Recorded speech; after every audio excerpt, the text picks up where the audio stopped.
Today I want to talk about navigating in a storm.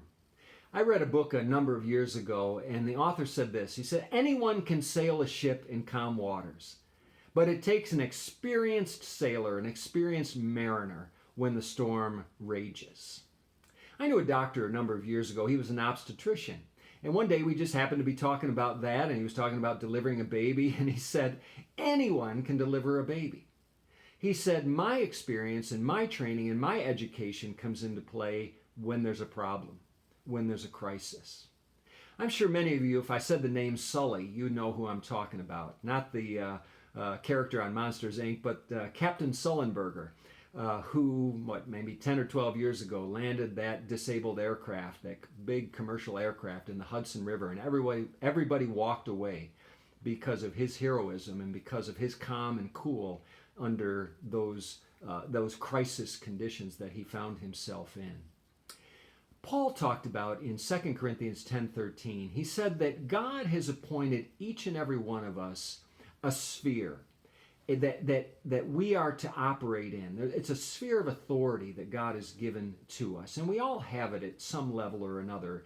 You know, it all basically just starts with our own personal lives. That's our first sphere of authority and responsibility. How we take care of ourselves, our spiritual disciplines, ourselves physically, that's part of it.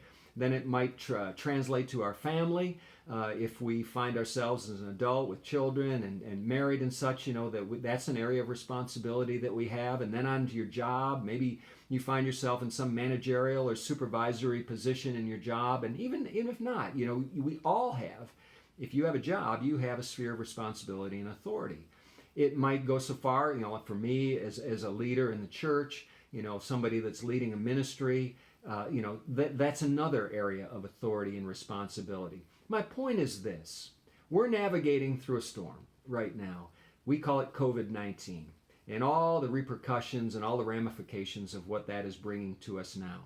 And this is a time when our leadership, our character is being tested, how we navigate through this storm. So however this applies to you, whatever your station in life, whatever your place in life is, we're navigating through a storm. I encourage you, step it up. Let's do the best we can, and with God's help, we can get through this storm. And you know, I'm learning new things every day. I feel stretched more now as a pastor probably than I ever have. But I'm in one hand, I'm really enjoying it because I'm learning new things, and God, I'm seeing how God meets us in these times, in these great challenging times. God is so great. He's right there with us, and He's leading us and guiding us and helping us to navigate through the storm. So God bless. I hope that's an encouragement to you. Have a great day.